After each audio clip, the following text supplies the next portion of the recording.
Hunter x Hunter Episode 16.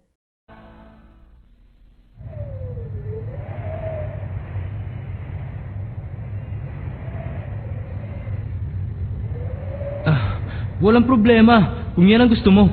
Pero kung pisikal na laban ang magiging labanan natin, mahirapan siguro kung seryosohin ka. Magiging madaling larong ito. Paano? Ikaw naman ang magdesisyon sa pustahan. Sabihin mo na kung anong gusto mo. Ano kaya maganda? Doktor? Ang gusto ko'y pumusta ka kung isa kang babae o lalaki. Ano sa palagay mo, Doktor? Ano? Siya ang kriminal na walang ginagamit na armas. At masama ang tama ng babaeng yan. Siya ay si Leroux. Sigurado magiging masaya to. Sa likod na napakaganda mukhang yan ay marami nang nabaliw at nagpatiwakal. Ang kanyang sentensya ay 120 taon na pagkakakulong. Maaaring ang posible ang sinasabi niya. Pero para sa akin, mukha pa rin siya babae. Hindi, Gon. Dahil minsan ay niloloko tayo ng sarili nating mga mata. Iba't ibang uri talaga ng tao makikita mo rito. Hindi naman siguro nagpapalit ang taong to. Ano na gagawin mo ngayon? Makikipagpustahan ka ba sa akin o hindi? Siyempre, makikipagbustahan ako. Pero, sakali magkakamali ako, paano mo naman mapapatunayan sa akin yun? Maaari mong inspeksyonin ng lahat ng gusto mo makita. Pwede mo rin pag-aralan kung gusto mo. Okay ba, Doktor? Ha? Pupustahan ni Leorio na ang taong yan ay lalaki. Tama. Ano? Bakit naman? Sige, 10 oras, lalaki. Sinabi ko na nga ba? Hindi mo lang siya nag-isip, oh. Ang daya nyo! Bakit nyo alam na yun ang pipiliin niya? Napakasimple lang yun, Gon. Ang kanyang itsura ay isang magandang babae. Sa ganung paraan ay malilin lang niya ang kanyang kalaban kung isa pala siyang lalaki. Dahil sa pinili ko ay isang lalaki, pwede kong tingnan ang kanyang katawan. Kahit matalo pa sa aking pustahan, ayos. Para na rin ako nanalo kahit matalo pa ako. Okay lang. Talo mali ako. Si Leorio talaga, oh. Ang saya niya, no? Bakit ba talaga siya masaya? Mandaraya ang babaeng yan. Nababasa niya ang isip ni Leorio. Pinaglalaroan niya to. Ngayon, sabihin mo. Pasensya ka na, Dok. Dahil isa akong babae. Ano? Nako po.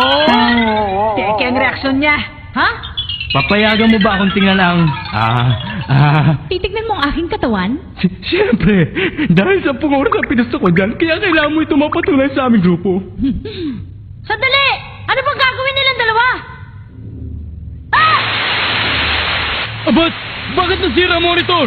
Ayusin natin!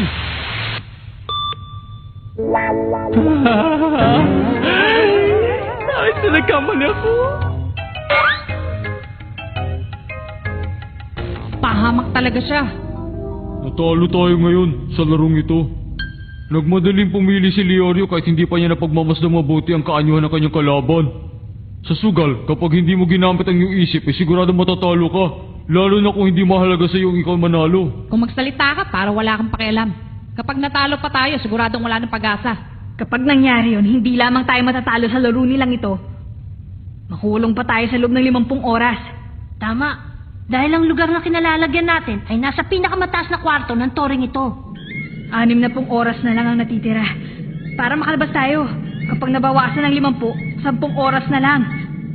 Si Leorio! Hindi ako dapat nagpapakasya dito.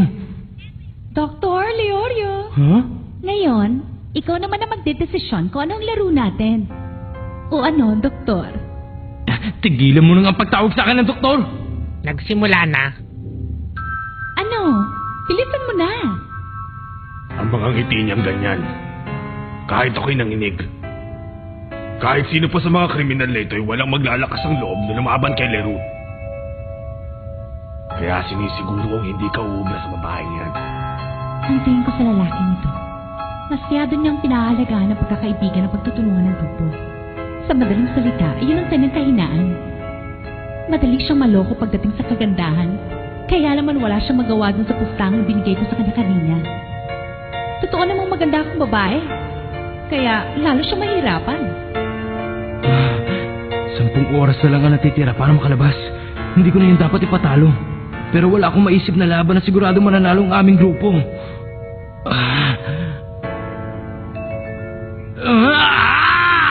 Hirap na siyang mag-isip. Samantalang kanina wala pa isang segundo nakapag-desisyon na siya kagad. Anong problema, Doktor? Sabihin mo na, anong lalaruin natin? Bilisan mo, madali ako mainip. Teka, huwag ka naman magmadali dyan. Hirap na nga ako mag-isip dito eh. Ibang klase? Doktor ka pa naman, isang laro lang, hindi ka pa makapag-isip? Tumahimik ka! Itigil mo na pagtawag sa akin ng doktor. Dahil hindi pa ako tapos sa pag-aaral. Kung tatanungin ko siya kung isa akong babae o lalaki, hindi maaaring halatang halata eh. Paano ko si Karapi ka? Mahalata kaya niya? Bakit gano'n ang tingin sa akin ni Leorio? Gaano katagal mo pa ako paghihintayin? Madali lang yan, tanungin mo ang tungkol sa iyong sarili. O baka naman hindi mo rin alam kung sino kang talaga at kung ano ang tunay mong kakayahan, Doktor. Ano? Baka naman gusto mong ako pa ang magsabi ng impormasyon tungkol sa'yo. O sige, pero titignan muna kita sandali bago ako magsalita. Sa itsura mong pinakita sa akin ngayon, marami na akong nalalaman, Leorio. Tingnan nyo, kakaiba na ang itsura niya. Nakakatakot. Kahit pilitin mo maging malupit, ang katotohanan ay mabait ka at patas. Kahit mukha kang masayahin, meron ka ring mapait na alaala na itinatago sa iyong isip. Siguro responsable ka sa pagkamatay ng isa sa iyong mga pasyente. Mukha yatang itumbok ang iyong sekreto. At ang taong yan ay maaaring ang iyong kaibigan. Huh? Tama ba? Siya ang iyong kaibigan. Nasawi ang iyong kaibigan ng dahil sa kapalpakan mo. Mali ka! Hindi ko kasalanan ang pagkamatay niya!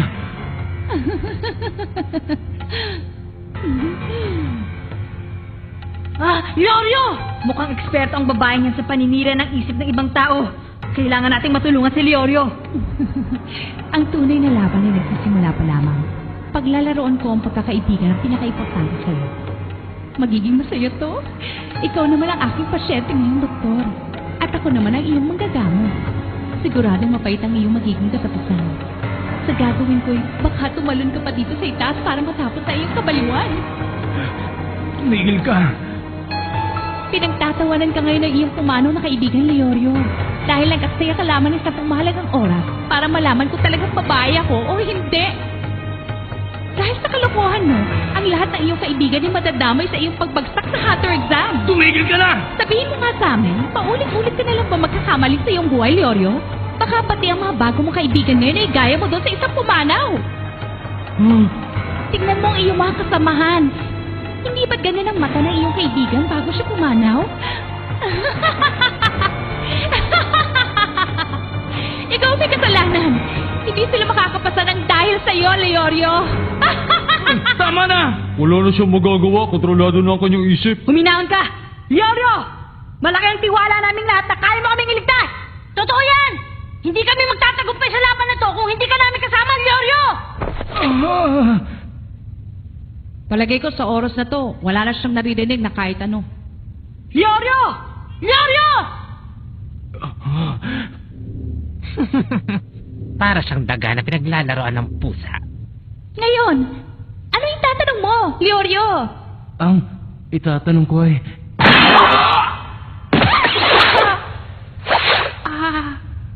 Ang sakit! Ibigay mo ng tanong! Leorio! Kung hindi, maubos ng oras natin! Ano? Anong tanong? Oo nga pala! Gon, sa susunod, huwag mong masyadong lalakasan. Wala talaga akong maisip na tanong. Bahala na! Swertehin na lang! Maglaro na lang tayo ng Jack and Poy! Magpupustahan na lang tayo ngayon sa laro ng Jack and Poy. Payag ka ba? Jack and Poy?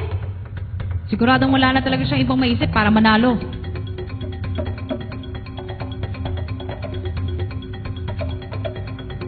Kung yan ang gusto mo, Jack and Poy ang paglalabanan nila. ipupusta ko ang lahat ng oras na hawak ko para lamang manalo. Ha?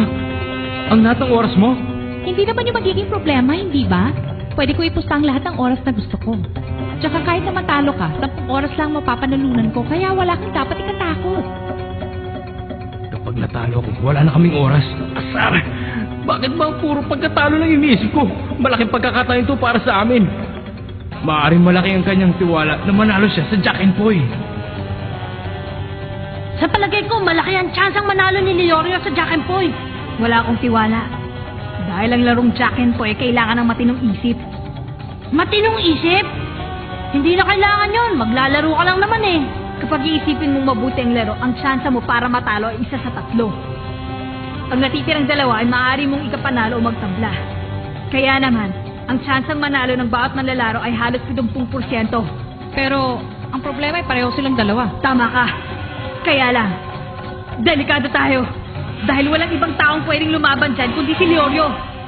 Kayong dalawa, simulan nyo na ang laro. 1, 2...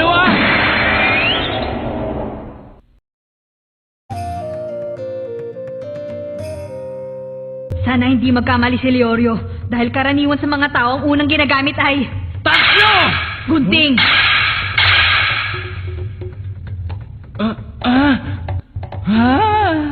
Kapag bato naman ang ginamit mo, mas malaki ang pagkakataon mong manalo makipagtabla sa larong yan. Kung ganoon, siguradong alam ni Leorio yon, hindi ba? Kaya lang, ang pangalawang laban ay siguradong maggagamitan na ng isip. Gamitan ng isip? Ngayon, anong gagamitin niya? Ginamit na niya ang bato. Sigurado manloloko na siya. Hindi, gusto na niya manalo. Teka, sandali lang. Siguro yung iniisip na niya matatalo na ako. Ha? Hindi ko akalaing ninervisin ako sa larong Jack and Poy. Gusto mo ba sabihin ko na sa'yo? Ha? Ang susunod na gagamitin ko ay papel. Ano?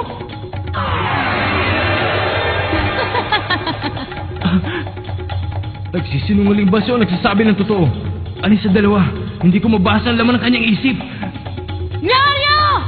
Gamitin mo ang gunting para manalo ka!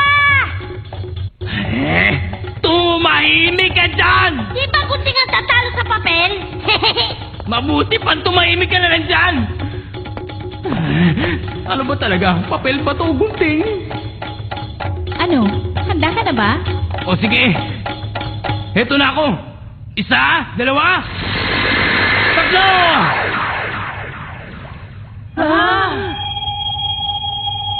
Ah? Sira ka talaga. Sinabi ko naman na papel ang gagamitin ko. Natalo ko. Sayang! Sinabi ko naman sa'yo kanina na gunting ang gamitin mo. Kung titignan mo lang ang resulta ay tama ka. Pero kung ikaw ang naglalaro at hindi ka sigurado sa iyong gagawin, ay lalakas ang loob ng iyong kalaban at malamang ay natalo ka. Isa pa rin masyado na siyang nalito. Dahil sinabi ng kanyang kalaban ko anong gagamitin niya. Nagpaloko ka. Alam kong hindi mo gagamitin ng gunting dahil sinabi ko ng papel ay panlalaban ko. Masyado na rin napagod ang isip ni Leorio kanina dahil hindi niya alam kung paano siya mananalo. Malamang yun ang dahilan ng kanyang pagkatalo. Kung gano'n, kinain pala siya ng buo nung mukhang makukulam na babae yun.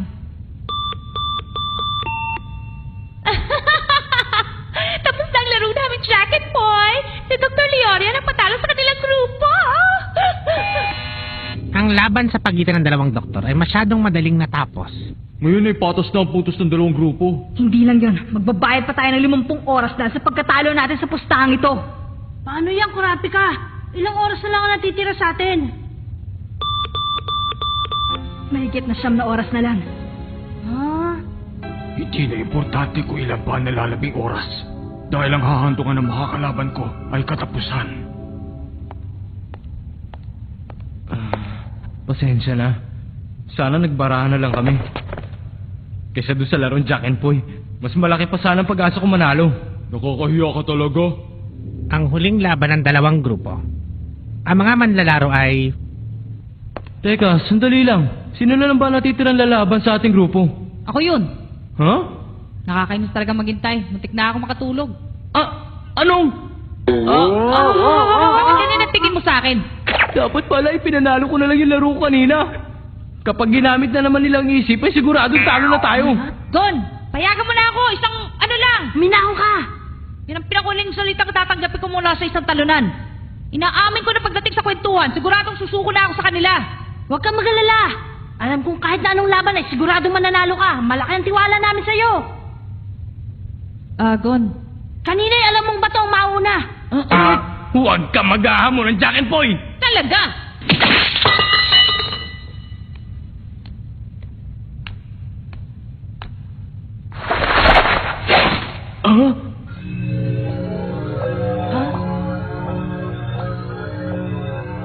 Kilua! Ang taong yan ay walang iba kung hindi si Janice. Si Janice? Kilua?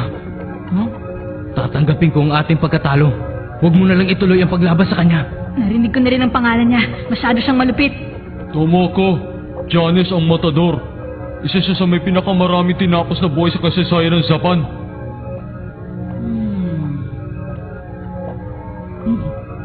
Talaga? Ilan na ba tinapos niya? Sa sobrang dami, hindi ko na mabilang eh. Ang huling balita ko ay umabot na sa 146 ang kanya na biktima. Kapag nakita mo ang katawan ng mga taong yun, siguradong hindi ka na makakatulog. Hiwa-hiwala yung mga parte nito kaya hindi na nila makilala. Hanggang sa dumating ng araw, tinawag na lamang siyang Janice, ang pinakamalupit na matador. Noong araw na siya'y makita at maaresto ng mga alagad ng batas, si Janice ay hindi man lang nagpakita ng pagtutol sa mga opisyal na dumampot sa kanya. Pero, noong pinandar na noong pulis yung sasakyan para dalhin siya sa bilangguan, ay bigla na lamang... Masyado siyang mabilis kumilos. Kaya kanyang tapusin sa isang iglap na hindi mo namamalayan. Walang sino man na makakapantay sa pambihirang kakayahan ng kanyang mga daliri. Si Janice ang pinakamagandang koleksyon na nahuli ko mula noong ako'y maging isang blacklist hunter. Ibang klase. Nadurog niya yung simento. Pambihira ang kakayahan ng kanyang kamay. Ngayon nakita mo na. Kaya hindi mo na kailangan makipaglaban sa isang baliw na katulad niya. Marami pang pagkakataon para maging hunter. Sana ay maintindihan niyo ako sa pakiusap ko. Kailangan na talaga natin sumuko ngayon. Meron ba tumututol? Kilua! Sandali! Kilua! Huwag! Huwag niyo ako pigilan. Ngayon pala nagsisimula ang kasiyahan sa larong to. Papakita ko kung paano ako makipaglaro. Kilua! Ano makikipaglaro? Nasisira! Gon! Wala kang dapat ipag-alala. Magtiwala ka kay Kilua. Para kay Kilua, isa lang itong laro. Sinabi na nga kung anong kakayahan ni Janice, hindi pa rin sila nakinig. Bahala na kayo.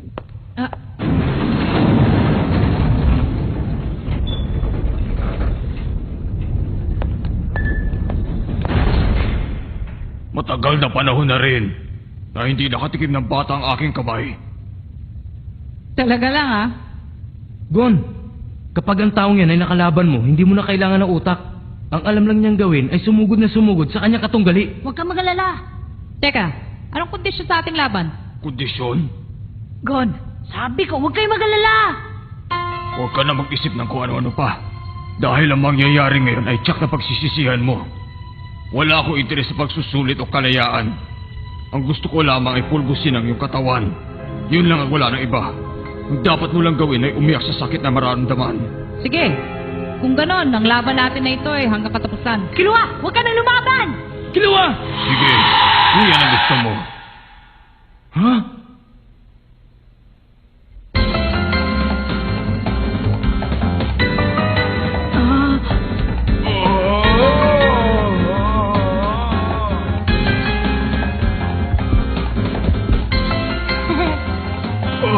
Ibalik mo yan.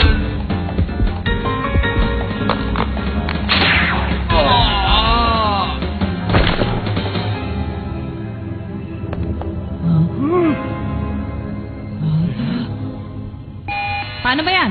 Tatlo na ang panalo namin.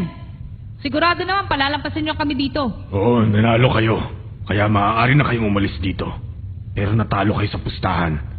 Kaya kailangan niyo tumigil ng 50 oras doon sa kabilang kwarto. Sige, pero sandali lang, Kalbo. Mukhang nainip ka dahil hindi natuloy ang laban mo. Baka gusto mo ituloy natin.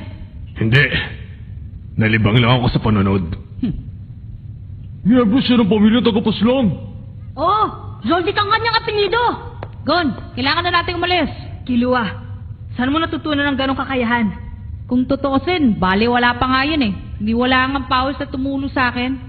Kaya lang, meron pa akong tinawag para mas madali ko magawa ang pagtapos sa buhay niya. Ang tawag sa kanya matador, pero isa lamang siyang baguhan. Alam nyo, isa na akong profesional. Pero kung tatay ko ang gumawa nun, wala na kayong makikita. Kapag siya ang gumalaw, kahit patak ng dugo, siguradong hindi nyo maririnig. Ibang klase talaga ang pamilya nyo. Hanggat kasama namin siya sa grupo.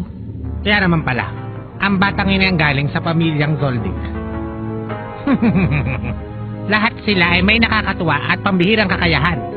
Binabati ko kayo. Lahat kayo ay maaari ng dumaan. Ayos, makaalis na rin dito. Oo, makakalabas na nga tayo. Pero kailangan pa rin natin maghintay na 50 oras. Kailangan natin mag-ensayo, Leorio! Landiyan, boy! Ha? Tumahimik ka nga dyan!